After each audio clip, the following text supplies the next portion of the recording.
Hi, everybody. My name is Eric Hines. I'm curator of film at Museum of the Moving Image, and I want to welcome you to another installment of the Reverse Shot Happy Hour. Today is Friday, May 29th, and it is a very tough day in American history and a very tough day for a lot of people out there. And I just wanted to thank you all for taking the time to be with us and for taking a time to spend some time with our friends at Reverse Shot and their guests this afternoon. I think that this will be a really nice moment for the next hour or so to be together and to talk about film and art and community. And with that, I want to cede the floor. I'll return to you all a little bit later, but wanted to introduce the hosts of the Reverse Shot Happy Hour, the editors and founders of Reverse Shot, Michael Koresky and Jeff Reichert, and longtime contributor and filmmaker Farihah Zaman.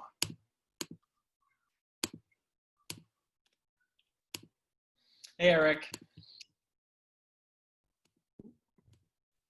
Thanks for that intro, as usual. Hello. Hey, guys. Yeah, I mean, thanks all for being here. As Eric alluded to, this has not been a great day at the end of a not great week. And we sort of planned in advance. You know, we plan these things in advance. And we planned a show today, which is a little bit experimental. We thought it'd be a little bit of fun. There's going to be some interactivity to it, and I think we all hope that, you know, for the next hour or so, it kind of takes your mind off the things that are happening around us at least a little bit. So we really appreciate you all being here with us. As we say always at the top of the show, you know, the Museum of the Moving Image is our partner in the Happy Hour and in so many things, and our publisher. And, you know, if you can support the museum in any way, that's part of the reason why we're doing this.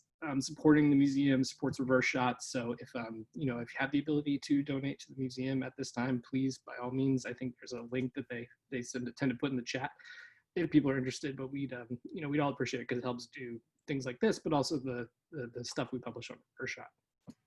So this week we were interested. We were thinking a little bit about, you know, we've done 3 of these now, right, guys? And we've been talking a lot about movies and what people are watching, and the things that people are watching during this quarantine time. But I think we got interested,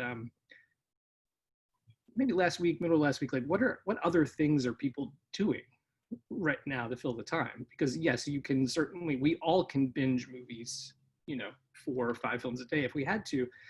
But what other things are we doing to occupy ourselves besides, you know, hosting happy hours and publishing Reverse Shot and stuff like that? But you know, so I was wondering if you two could share a little bit about, I know you both have some projects that you've been working on right now that I thought might be interesting to talk about as a lead into the discussion.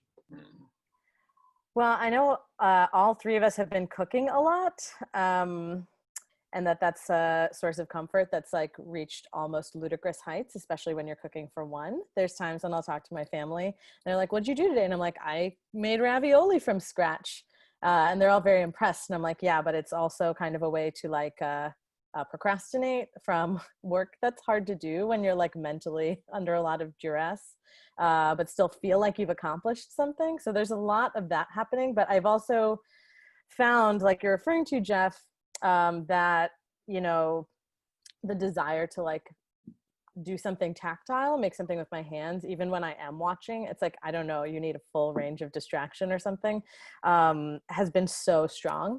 And I actually wore something today in a nod to like where my mind goes when we talk about homemade. My mom made this because she knows I love caftans, even in non-pandemic times. It's pretty much all I'd like to be wearing.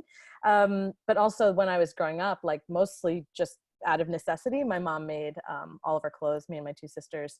And it was something that at the time, like I really thought about as, you know, made me stand out in a way that I felt self-conscious about. But now I think it's like so kind of helped shape the way that I think about how things are made. That like, of course you want this agency and like the fabric that you pick and the shape, and that like, if you don't see something that you like, that you can make it. And I think it's still really, affects the way that I work.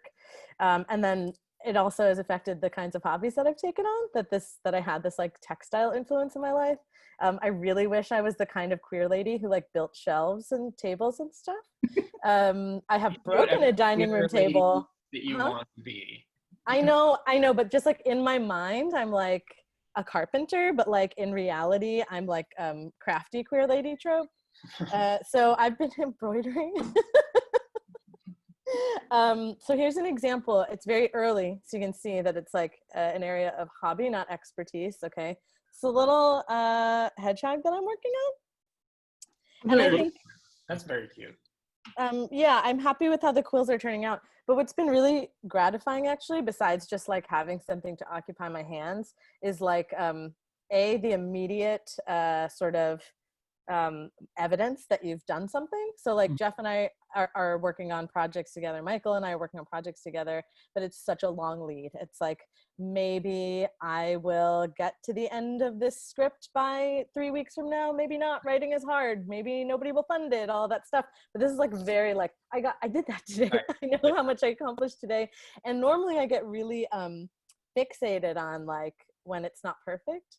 But there's something about the process and the length of the process where I can see it improving, and I'm able to focus on that instead of the imperfection. You can see around as I go around the quills that like it's sort of starting to take shape and gotten better. So I know it's a small thing, but it has actually been really meaningful for me to do that every day. Yeah, it's the small things, right? Though, like, and solving problems. I mean, not to, you know, obviously to echo what Jeff was saying, this has been, you know, not a great time for anybody with a heart and eyes. But, you know, and every day is hard in its own way. And things just seem to get worse and worse. But if you can solve the tiniest little problem, you can feel good in like your own little tiny world. And I watched a YouTube video today about how to fix squeaky piano pedals on Yamaha brand electric pianos, because that's what this is on, by the way. So like this computer is sitting on my piano. Like I could just so people know, like this is what it's sitting on, because I play piano, and it's been one of the things that's actually has helped me get through this. It's just, especially, it's really nice to play for others, to play for my husband. It's also really nice to put these on and be completely isolated, and actually the sound is amazing. But I've had this squeaky pedal for months and months where I'm playing, and it could be the most delicate, you know, like you're playing Debussy or something that's so delicate and quiet, and you hear, I mean, it's really terrible. So I watched this amazing, thank God for YouTube, this amazing video, exactly how to pry open the bottom of the pedal, how to take you that WD-40, and I found the last can at the Duane Reade, which was extremely exciting. And I'm telling you, it solved the problem immediately. So you're living my handy lesbian fantasy. Is that a handy lesbian thing? Fixing squeaky piano pedals? Sure. I mean, falls into the bucket of the fantasy for sure. This is true.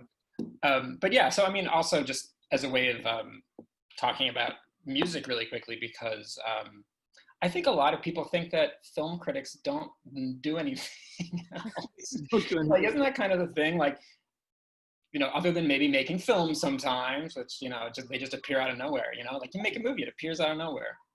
But, you know, I think like, oh, film critics and film writers, film people of any sort don't have any other interests. And piano is extremely important to me. Music is extremely important to me. And I have been, and this has been something I've only been doing with the headphones on. I've been getting back into songwriting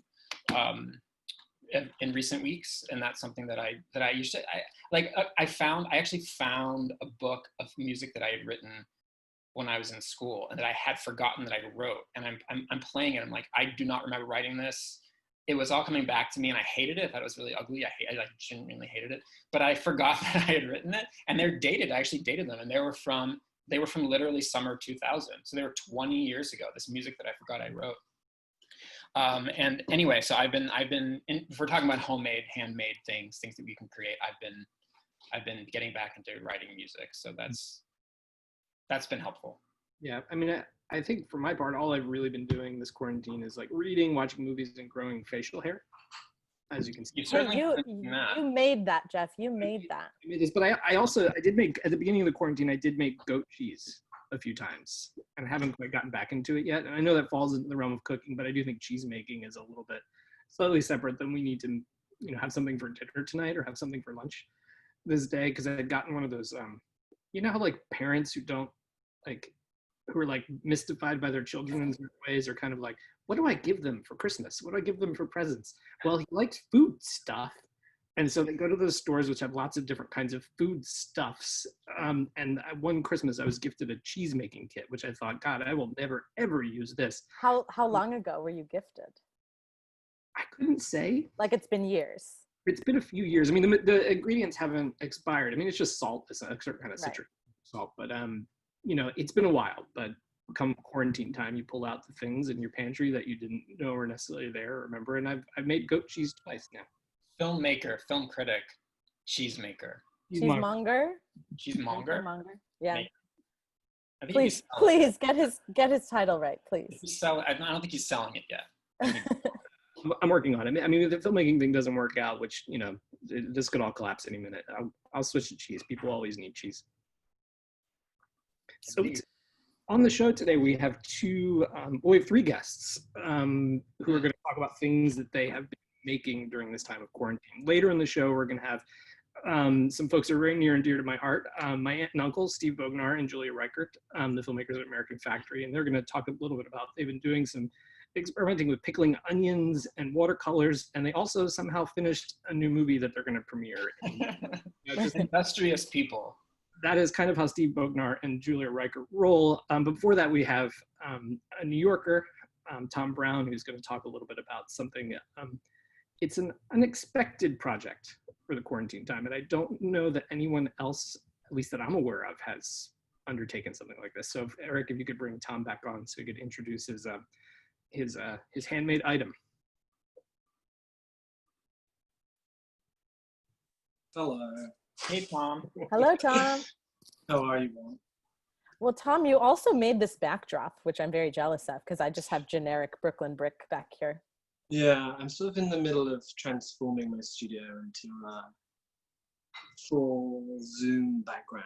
Mm-hmm. This is just the temporary work in progress. Maybe you'll have multiple options.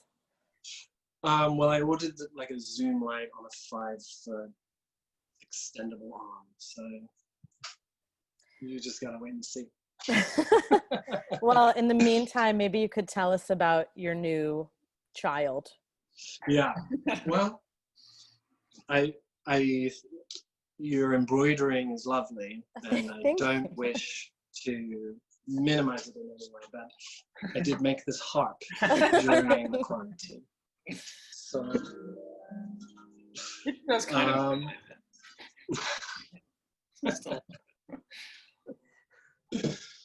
So I guess I'm gonna share my screen and just I should say I didn't properly introduce Tom. Tom is a filmmaker and an accomplished animator and has directed music videos and short films that have played all over the world, but also now he's a famous harpist. And can I compliment the Fisher Spooner video, which is amazing. Oh, thank you. Really. Yeah, we should, after we learn about the harp, we should talk a little bit about how it connects to your vision of queer utopia, Tom. Very sexy video. One thing said two ways. Queer utopias are sexy. Yes. I agree. There's nothing better than a queer utopia. So I guess, sorry, I've got all these pop-ups on my screen. So this is, I'm sorry, I'm really not. There we go. This is my harp. That's pretty. And yeah, I don't know what about making a harp has really struck a chord with people, but it sort of ended up kind of blowing up. And I was in the New York Times, and I just to got picked up clarify, in Jezebel and Smithsonian Magazine. So you're still learning to even play the harp, but you are already a New York Times featured harpist. Harp maker. The day I put in my order for my build your own harp kit, I changed my bio on Instagram to famous harpist. So I just sort of put that out into the universe and just sort of waited to see what happened. Mm-hmm. But This is Yes, amazing. it's a project from beginning to end, starting with making the harp, and then when I made the harp, I started to learn the harp. So And how's that been going? How's the actual learning been going? you'll find out later, mate. Here and shut up. But I just wanted to share, like, I think, you know, when I started this process, it was like, right, I think the first week of stay-at-home orders, I had bought this like faux bamboo chair, and it was really the wrong size, and I did my back in the first week. So I was just, the whole first week I was just lying down, and I was like, oh, this is going to be a very long time. I wonder what I want to do with that time. And for a long time I've been wanting to and kind of like exploring the idea of learning the harp. And then when I saw how expensive harps were, I was like, oh, I guess I'm going to make a harp, and then I'll learn to play a harp if I'm still interested in the harp. So for me, I think it was fun because like you said, I wanted something where I could get like incremental stages of progress. Yeah. And also just be working on something that felt like it was totally outside of my work as a filmmaker and animator and stuff. I wanted something that was like off the computer and just something that I could spend a lot of time escaping. So you did also, the way that I knew about your harp is because you had this impulse, even before the fame rolled in, you had this impulse to share it on your Instagram stories. So like every stage was documented. I did go a little overboard with the documenting, but I kind of felt like that for me it was such an interesting process, and I follow quite a lot of carpenters who sort of spend 3 months building a desk. Yeah. And they sort of post these progress shots along the way, and I kind of thought it would be a fun thing, even though lots of people unfollowed me, for people to follow along with. And you know, that included, like, here on the right, you can see I started to get some like damage on the paint, so then I realized I had to spray paint it. So then I spray painted it, but then when I glued it together, it fell apart because the gloss didn't stick to the glue and stuff, and I just kind of felt like it was a fun process, and I very rarely share any of my sort of work in progress stuff until the end for my filmmaking and stuff like that, because it takes 8 years for me to make a film, number one. So it's too long of a narrative for audiences to follow along with. And also I'm too precious about it. But because this is just something that was a new hobby for me, I felt sort of not embarrassed to share my failing progress, as I took 3 hours to string one string of the harp.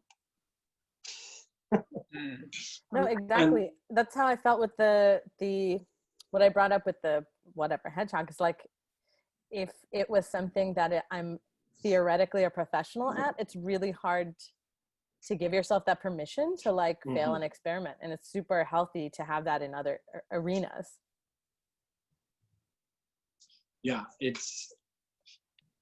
I think especially during this time as well, just to have something else that we could succeed at that didn't need any kind of outside influence. All C strings are red. It's really interesting. And F strings are blue. Yeah, lots of interesting facts I found out along the way. Had no And idea. even on concert harps, all of the C strings are red and the blues are blue, which really makes it kind of easy to play compared to the piano, which just has a bunch of keys that look the same to me. Many keys, yes. But I also can't read music, so the whole thing was a little confusing to me, especially the tuning of the harp, which took me like 4 hours. Is this something you using in a project at a certain point? So the reason that I wanted to learn how to play a harp was because of I'm writing a feature film about my cousin John, and at the end of the film, it's a kind of queer retelling of the classic novel by Alex. Oh fuck, I've forgotten his name. But what's his name? Oh, Camille, which is the story of La Traviata, the opera. Mm-hmm. And I'm writing like a queer reinterpretation of that story with my cousin John as the lead. And I kind of wanted him to,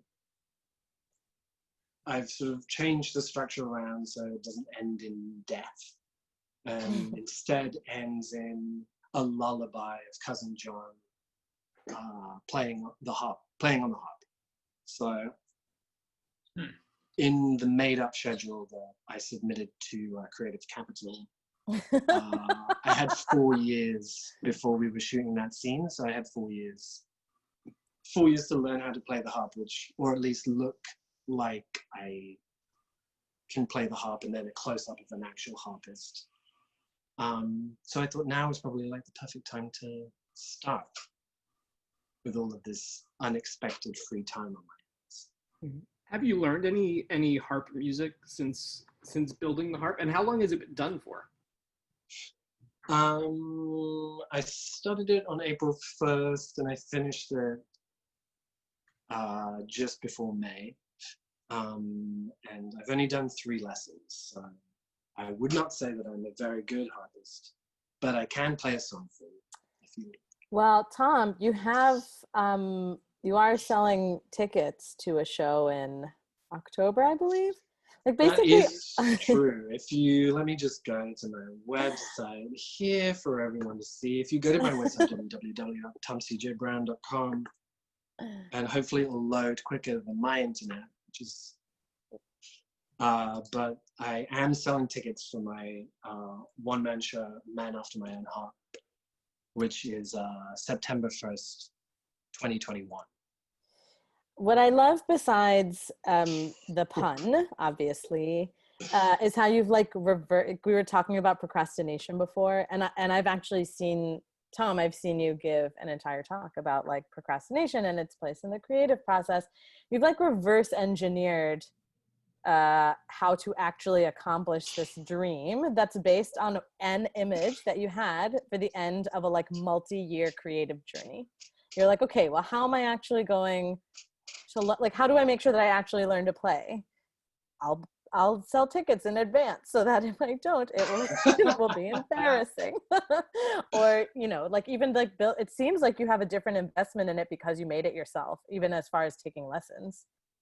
I think that was one of the first, like when I saw the harp that I wanted was like $20,000. I was like, ooh, okay, if I'm going to do this, then I need to really invest in it. And I felt like making the instrument would not only help me like learn about it, but also now I have this thing that I have this like sweet connection with, and it is kind of inspiring. Could you hold the harp again? I want to see you. To see you. Yeah. Oh, I pulled out my headphone. Well, and I actually wanted to talk about the Cousin John project for a second, because I also think of it, well, first of all, I wonder sometimes if because you're an animator, you have this relationship to like having to make all the constituent parts of something. Like that, you know, the movie The Love Witch, where Anna Biller says that she like hooked a rug or like hooked the tapestry that's supposed to be in a particular scene herself because she just needed it to be exactly what she wanted. And the only way to do that was to learn to make a tapestry. Like it's that kind of mindset that I find really interesting. And I see it in Cousin John in general. Like even though it has a very high production value, you guys should watch it. It's just again, like a beautiful envisioning of a queer utopia. You had to do so much on your own, which I think a lot of filmmakers relate to. Yeah, well, I'm sort of inventing a future because it's set in 2050. So I'm kind of inventing a future that is predominantly influenced by the past. And basically I want to kind of indulge in Baroque aesthetic without having to deal with narratives in which of queer oppression. So I want to like live in that like Baroque utopian kind of fantasy that I love, but I want to tell stories that aren't necessarily like Maurice and you have to hide being a homosexual and creating a period piece that's set in the future. So I kind of have to invent it all myself, but still going through the same process of research like you would with a period film, because I'm taking such a lot of inspiration from it. So. I should clarify that when I said you should watch it, obviously the feature is in the works and dependent on Tom's harp playing. Well, I didn't get the creative capital. Oh. So maybe maybe your fictional timeline will be adjusted. But there's a short called Cousin John the Arrival, which is sort of like the beginning of the origin story. That's why it's called The Arrival. Defining terms. Now, are you going to play for us at all? Well, I do. I have this little German folk song that I was going to play that is the first song I learned to play. So it's not very musically interesting, but it's a sweet thing. So. Okay, yeah, show us your progress. Wow, this isn't progress.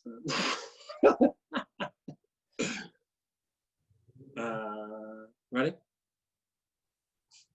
Cuckoo, cuckoo, sings in the wood. Springtime. Oh God, I fucked it up already. I'm sorry. It's I don't judge you, but Cousin John would. I just have to say, I think he'd be a little disappointed. But I still care about you.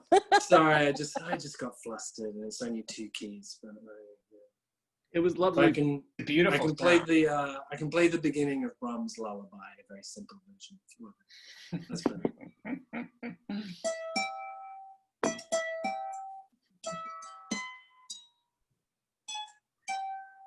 I'm really doing a bad job.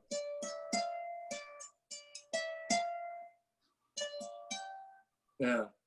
No, sorry. Nerves got the better of me. When do you ever get mad at your harp? Do you ever want to blame your harp? No, it's never. One of the things I love most about this is that if you just kind of gently run your fingers across the strings, especially when you're high, obviously, the harp kind of gives me a little glimpse of all of the wondrous music it can make. And all I have to do is learn how to move my fingers and the harp will make that beautiful music for me. So I'm never angry with the harp. I'm only ever angry with myself. I love that it still holds the thrill of promise, even on a difficult day. Yeah, well, I should have practiced, but I've been making a storyboard all day. So I didn't have time. I mean, you made a harp, so we can't really be upset with you about not being a concert level harpist yet. Yeah. Yeah, you made it. You made it. Thanks. Yeah, I appreciate it. I'd love to bring in Steve and Julia in Ohio right now too, because we're talking about homemade things, handmade things, and I believe they are making something for us to look at as we speak.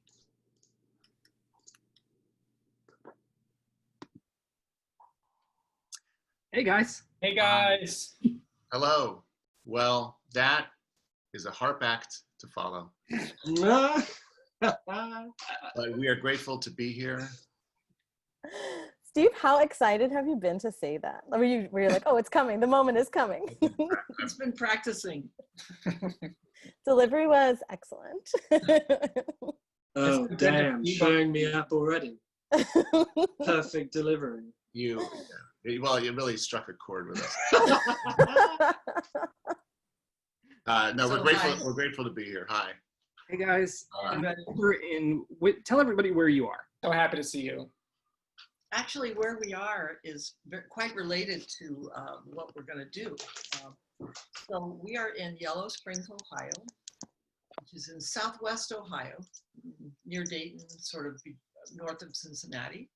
The town has about little north of 3,000 residents. It's very green. It's very nice here. We have a huge woods right near us. It's just a nice, quiet town. Very Yeah. neighborly. Everybody wears a mask. You know, there's no.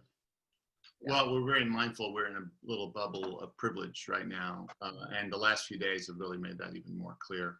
It's such a hard time in which we're living, and made more so by these tragic killings that have occurred. But it's also inspiring to see people taking to the streets, even during a pandemic, to fight for justice for George Floyd or Breonna Taylor or Ahmaud Arbery.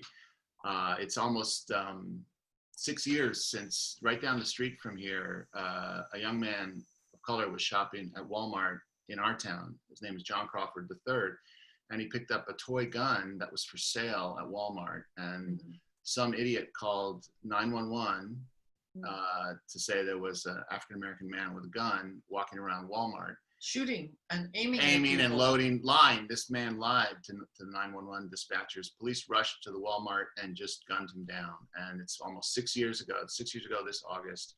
It was 1 week before Michael Brown was killed in Ferguson. And people are still fighting for justice for him here.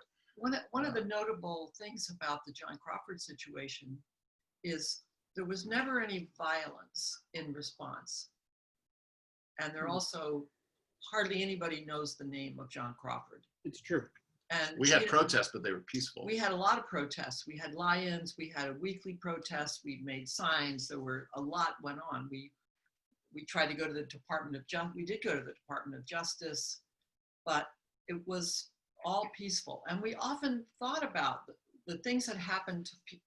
I mean, John Crawford's murder was absolutely blatant. He was doing zero. It's all on footage. And You it's can all see it on on film. YouTube. And folks didn't give him any warning, just shot him dead. Yeah.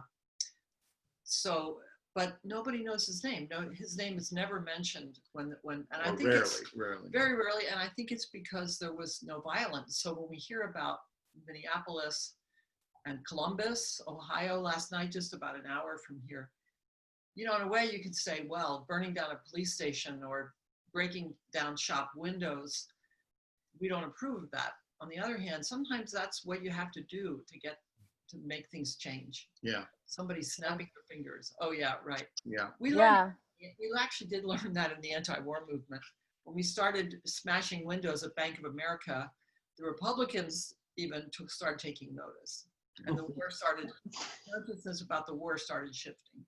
Well, and that a lot of people who respond negatively to the kind of reaction that you're talking about, it's all about sort of continuing this narrative that like Black people create violence, as if that it was created in a bubble, as opposed to how are you supposed to work within a system that has so very, very blatantly in that moment oppressed you and led to your death. So there's like a place and a reason for sort of explosive response, and the bad reaction to it is just like trying to put it back in a box of like racial profiling. Yeah. But it does get the nation's attention. Yeah. That's not. Yeah. And obviously this is a longer discussion, but thank heavens for everyone who turns on a video camera anytime there's an incident or beginnings of an incident, you know. Well, there is a record of these things To happening. make a video record. Yeah. So anyway, that's sort of a different subject. We have been holed up in this house, as so many of us have been holed up in homes, but we are lucky in that being, you know, older, we have a nice house in a small town, and we have offices in this house, and we have a kitchen, a good kitchen. Great kitchen. Yeah, Jeff and Yeah, Farihah yeah. both been there. I think Michael might have even been out here. I've been there. I dream about that kitchen. Wish I Oh had. yeah. It's a good, it's messy, here. but we And- cleaned it for you. And did. when you talked about handmade stuff, I could just start describing not what I'm going to do, but why. Yeah. I'm gonna do, and then Steve's going to do something else. Should I just launch into it? Please tell us. Okay. Well, so one of the things that almost started happening once we got off the road from American Factory, which was a very tough year and a half, wonderful in some ways, but very difficult, very, very spiritually and physically difficult. We came home, we basically slept for like a week. We did not sleep, we just kept sleeping. And then we started waking up, and what we noticed is that in our little town, people would like say, hey, I want to plant some spinach. Do you guys have any seeds? Or I want to plant some flowers. Do you have any seeds? Or I just made extra ravioli. Who would want it? And we all live within walking distance. So people started, like on a very regular basis, like almost daily, sharing recipes, seeds, food, all kinds of stuff. So that kind of inspired me. Somehow it felt at the beginning like we had lots of time. Remember that at the beginning of the shutdown? It's like, wow, we're going to have lots of time. Like early And March. Early mid-March. March, mid-March, turns out not at all. So I had always wanted to make two things that I love, but I never have made. One is Panna Cotta, believe it or not, which I love. And I actually collected, I'm not going to make this today, but 8 of these things from different friends. And I got a recipe and I made Panna Cotta. I've made it like 3 times. Ramekins from your friends? What's that? Stole ramekins from your friends? Yeah, well, I asked them to drop them off Just kidding. on my porch, and they did. So I still have them. Yes, I basically have stolen them. And then I thought, what is really would be a great thing to make, which I've never made, is pickled onions.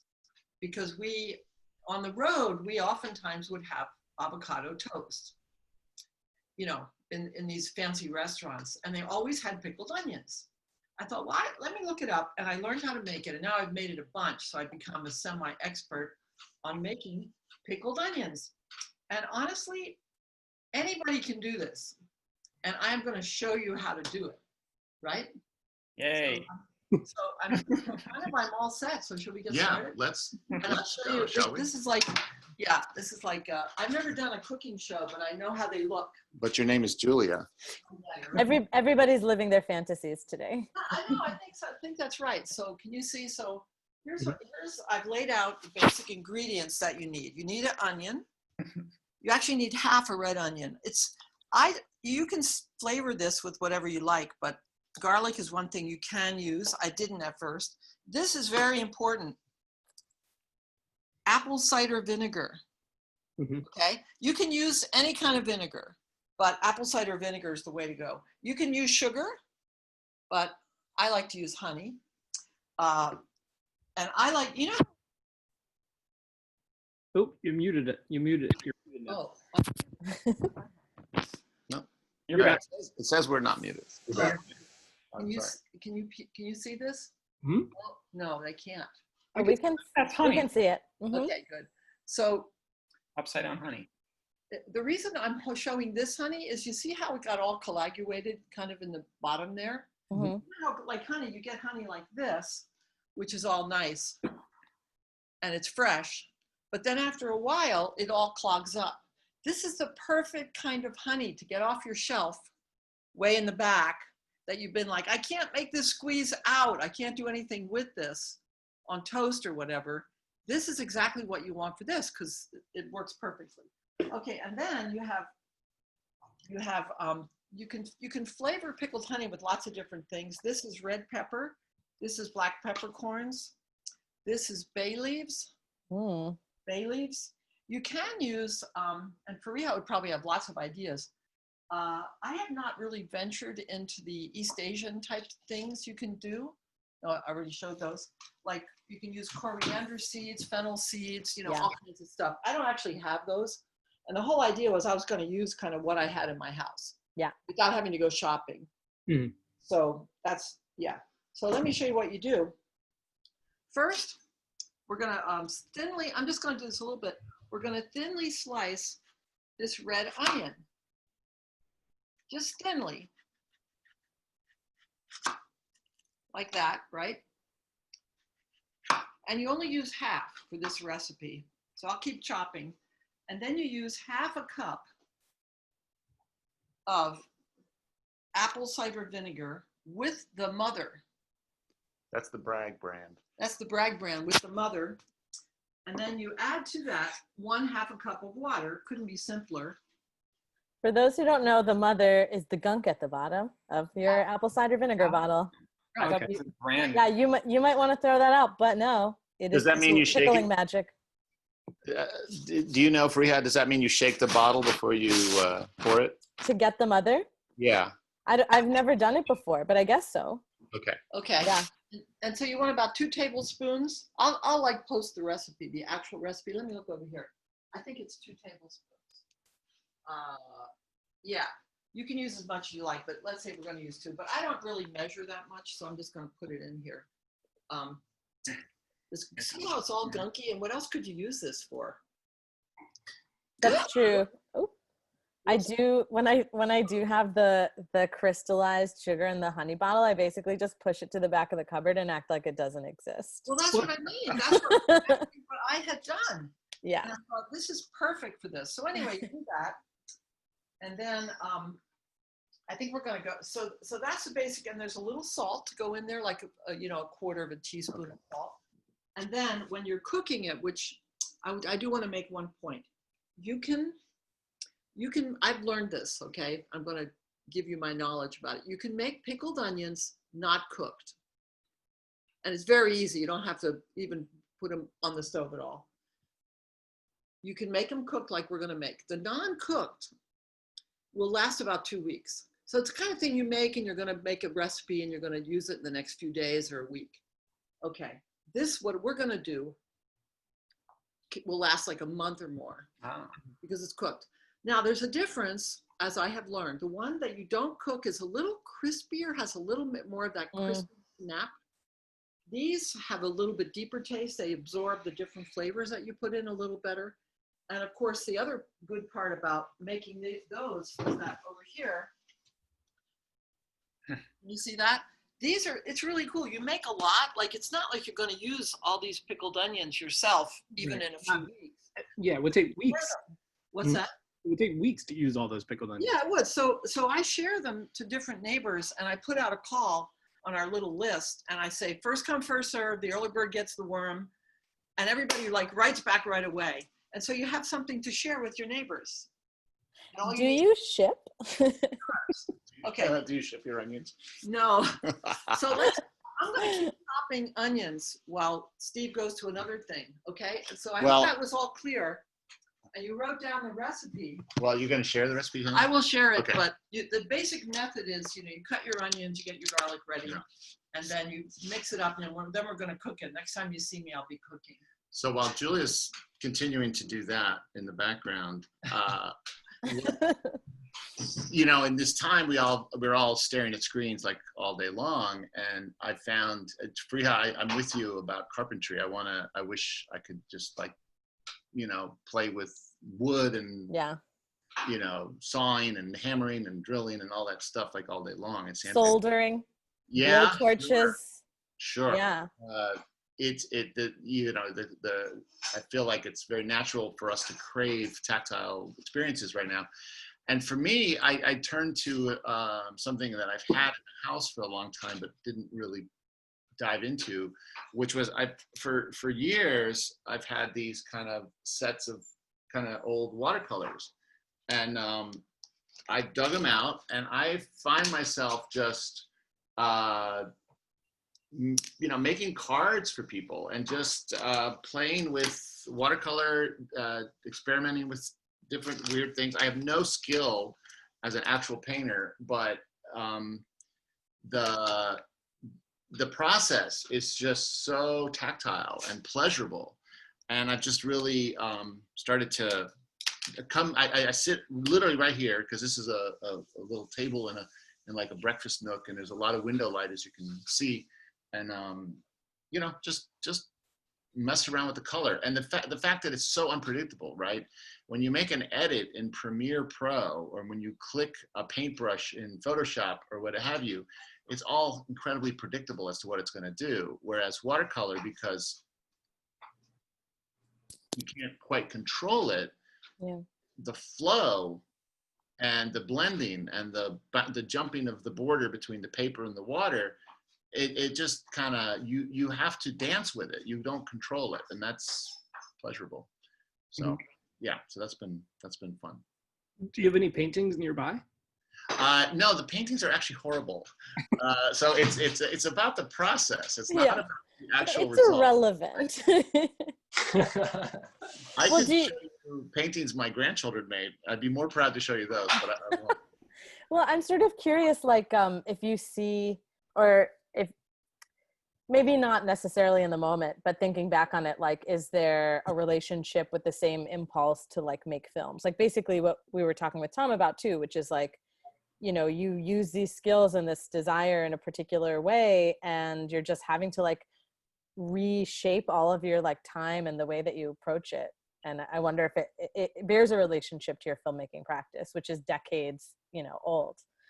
I think there is, yes. I think the actual process of making, whether it's in the field with a camera or staring at a bunch of footage and not knowing like how to begin to put it together, but then trying like, okay, maybe this moment could go with this moment, or with the paintbrush.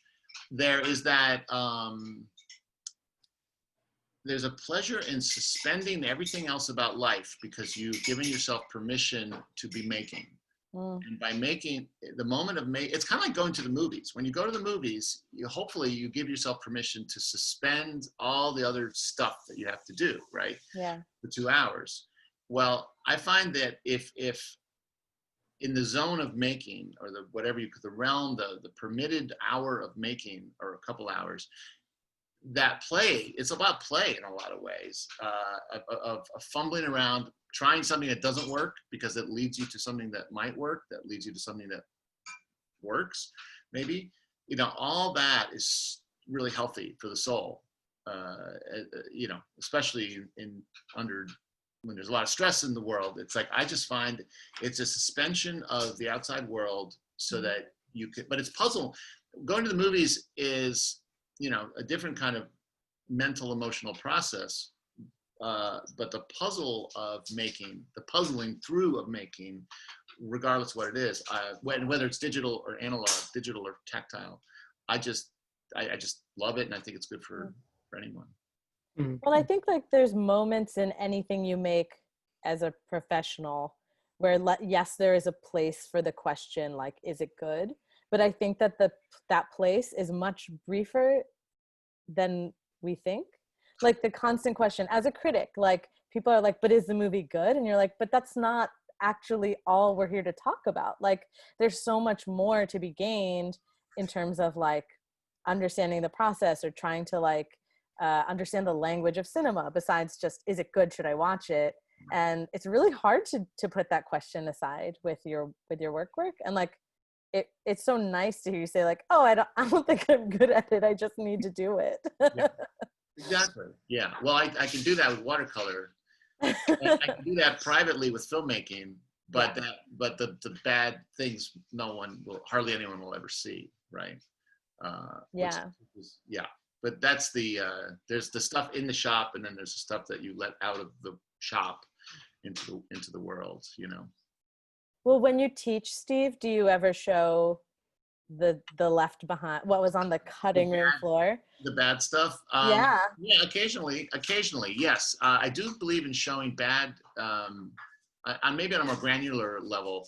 When Julia and I teach, we talk about bad framing, bad lighting, how to make people look bad, because you don't want to do that. So we do like a before, like, hey, this is a really shitty interview frame. This is a really much better interview frame, and here's why. And then you get into the specifics. So yeah, that's good. It's harder to do that with a badly edited scene versus a really well edited scene, you know, because it takes more time and it's more nuanced. But yeah, you can do that, you know, definitely. I think watercolor's bad, Steve. I mean, maybe they're masterpieces and you're just being too hard on them. Well, we're not going to find out in this here event. I just want to say that there's a clinic in foreground and background going on today where Steve is talking here and Julia's moving around, and I can't stop watching Julia.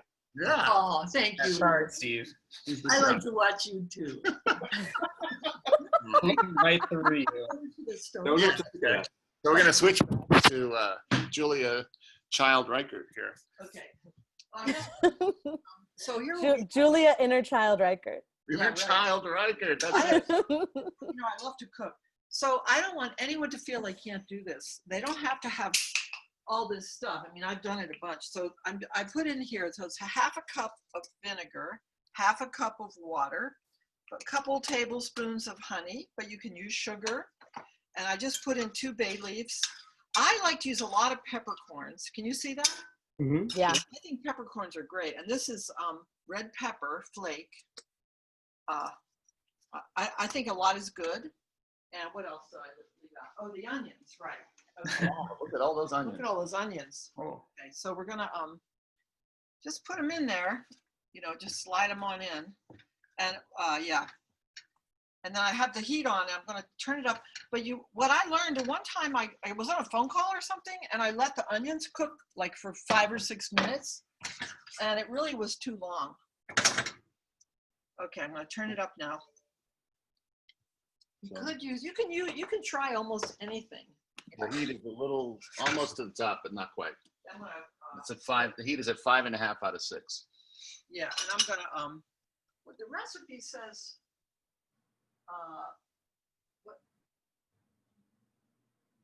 Yeah, you just want to simmer it for 2 or 3 minutes and stir it, and then you take it off the heat.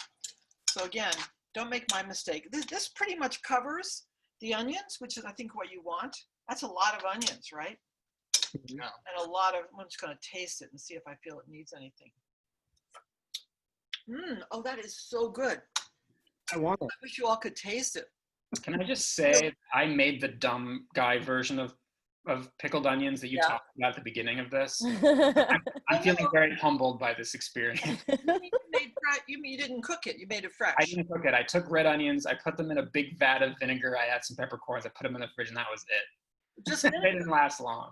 Oh, well. They were good. They were fine. Yeah, they're good for like a little while. They're fine if you're having friends over and all that, but this is just awesome. Okay, hold on. 1 bay leaf and 2 bay Yeah, leaf. it's a bay leaf. Also, Michael, now I'll only think of it as, I used to think of what you described as a quick pickle. Now I think of it as dumb guy onions.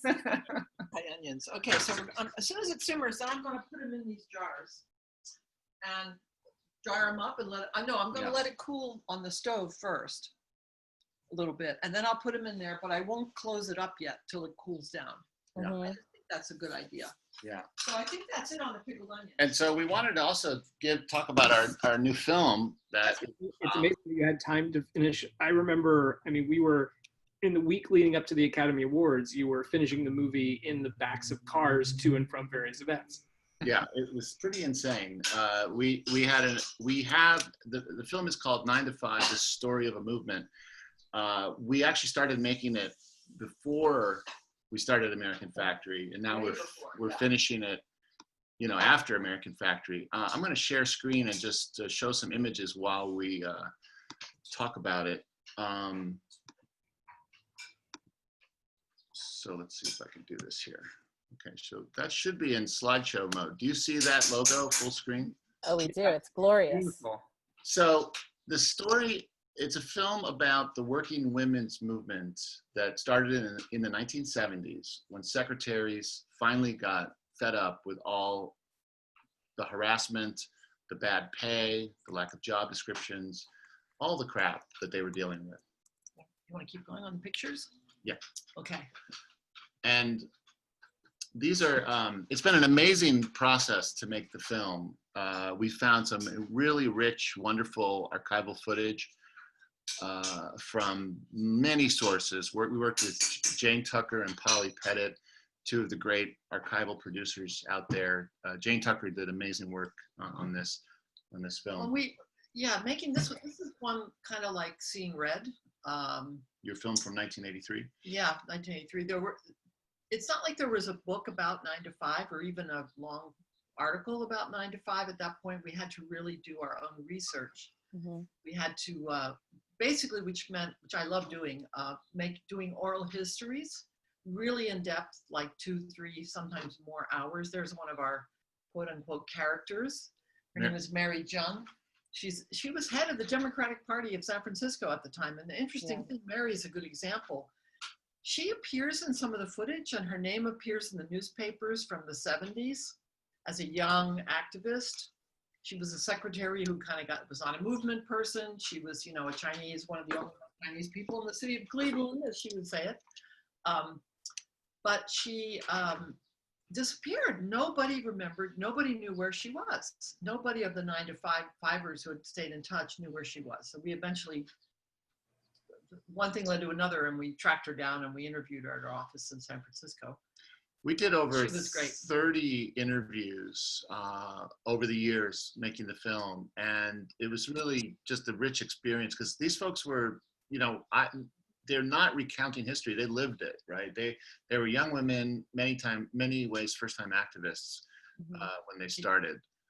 And something we really wanted, and that's why it's called The Story of a Movement, is with this film, even more than Union Maids and Seeing Red, although those two films do it too, we wanted to capture the actual, like their tactics, their ideas, the challenges they came up upon and how they dealt with those challenges, you know, where they failed, where they succeeded, and what it all means now. So we wanted it to be a really, not only a good film, but useful film to activists today, which and you know, when we started the film like 8 years ago,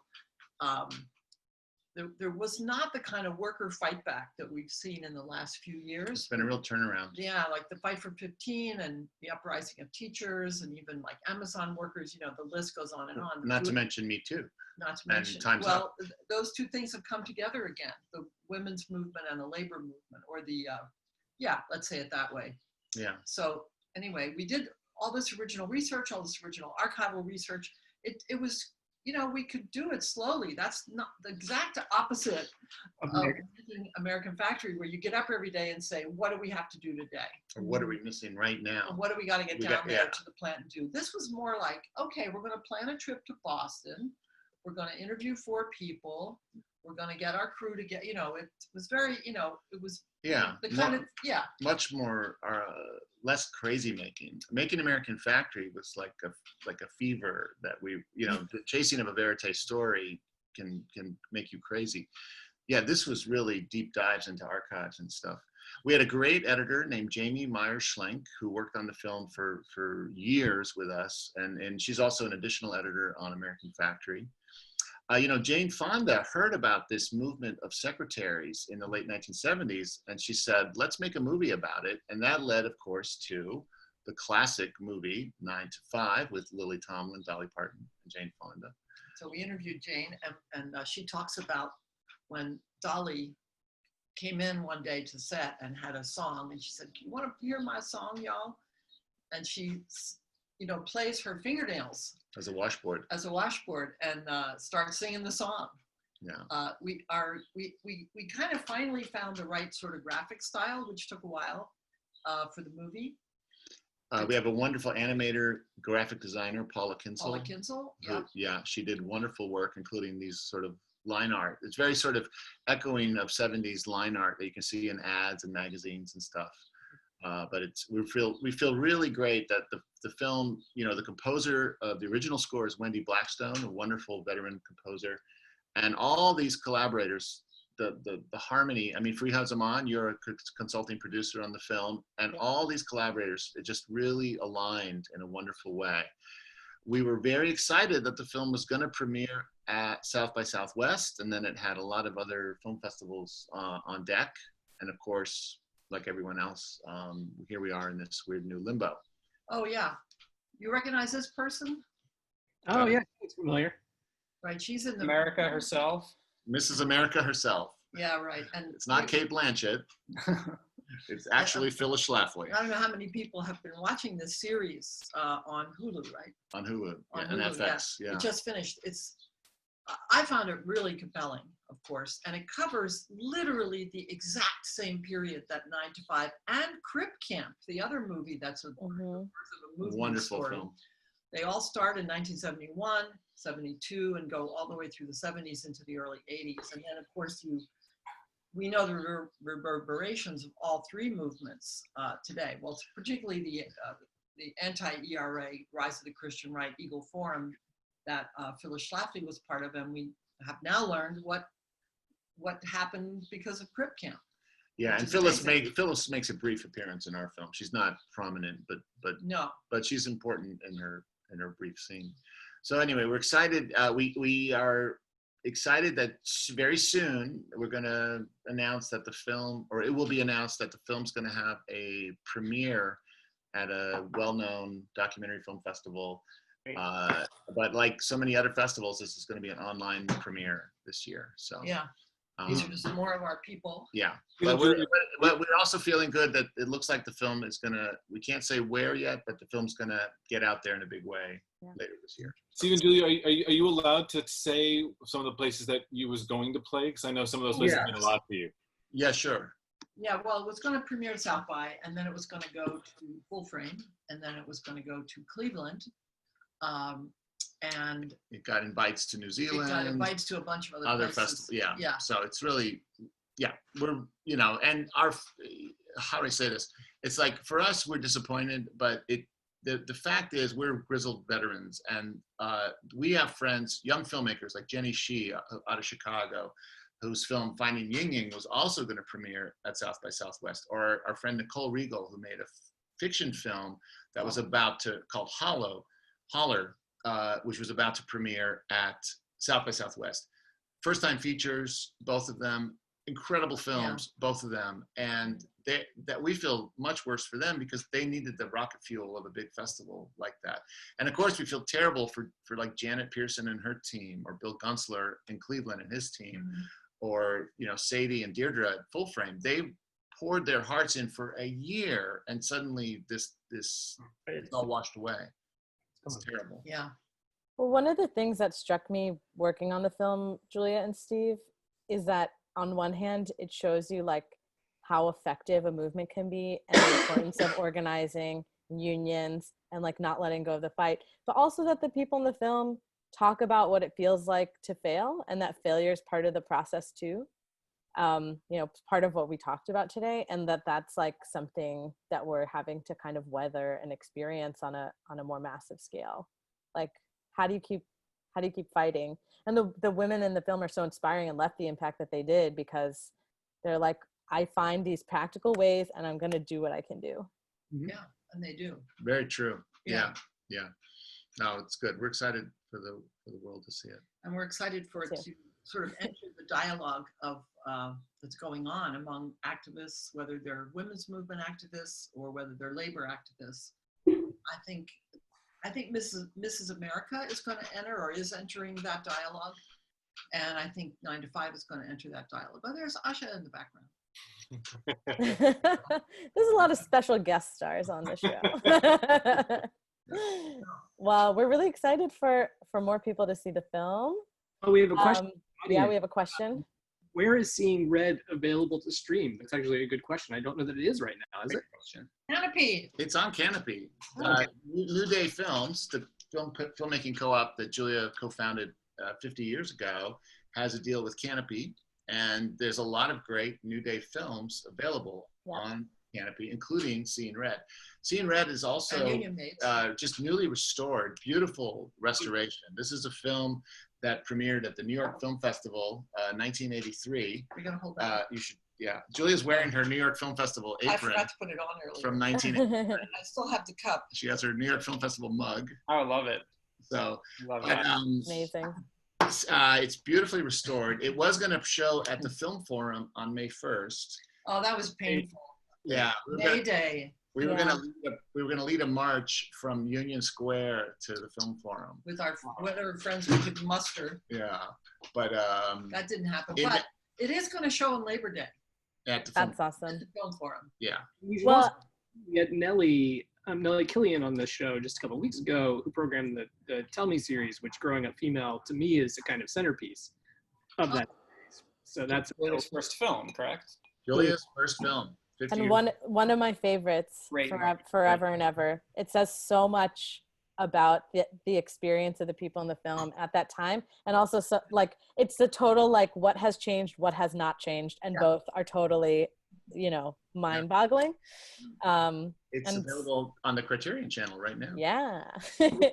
Actually, it's funny. Ryan Swen, who's another film critic and a friend of the gang here, notes that in the year that Seeing Red premiered at the New York Film Festival was also the year of Frassan's L'Argent, Boat People, Chantal Ackerman's The 80s, Rumblefish.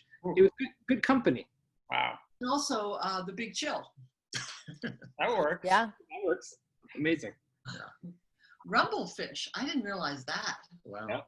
It's been a while. It feels like it's way older, Rumblefish. Yeah. Anyway. Well, it's set in the 50s, so.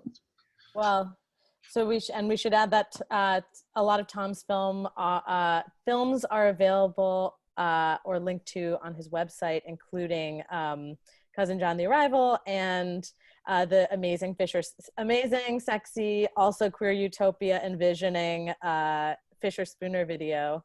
Lots of writhing, sweaty, hairy bodies. Which we all And love. Teeth is on Criterion too. So if you're going to Criterion, I'm going to grab something real quick here. Yeah. I didn't know that, Tom. That's great. Tom, which one is it? What, sorry?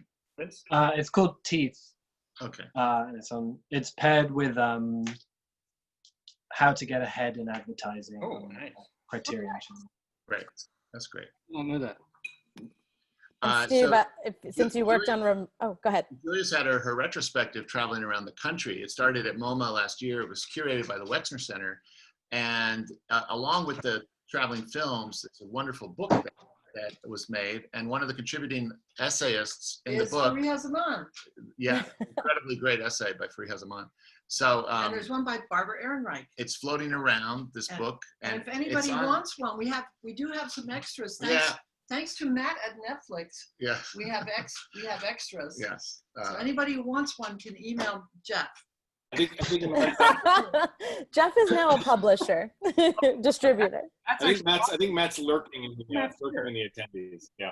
We miss getting to see Matt Cowell and Oh, so many yeah. people. You know, we spent a year welded to the Netflix and Participant and Higher Ground people, and we love them, and we're bereft. And they're because suddenly it's- like gone from our yeah, life. it's. I mean, as hard as it was to be doing that. I mean, it's not coal mining, right? It's like traveling with a film for a year is pretty intense. But let's keep things in perspective. It's not literally coal, but we loved those folks, and they were great to work with. And we hardly see Jeff anymore, who we used to see on Oh, a no one regular can see basis. him now because he's. Yeah, where is he? I just think that the best way to say I love you and I miss you is with pickles. Yeah. Or growing an enormous. Consider. Yeah. I think none of us are seeing one another these days, unfortunately. So we're all in the same boat in terms of missing everyone. Yeah. But there's a lot of people to miss. Yeah. Yeah. Close to that, to like hopefully not having to miss each other so much. Spoon. Yes. Cheers. Here. Yeah. Cheers. Thank you for sharing your homemade projects. It does make me feel closer to all of you. Thank you. Likewise. Everybody's faces. Thank you. Cheers. Here. Oh. Tom's receptacle was wonderful. They looked bigger on the internet, I will say. Oh, just hold it forward for a little perspective. Steve, I want you to know that the chat did include a shout out to your dad puns, I think was the language that was used. I worked on it. Thank you. Yeah, good work. Good work. Can we see that sign again? Maybe take us out.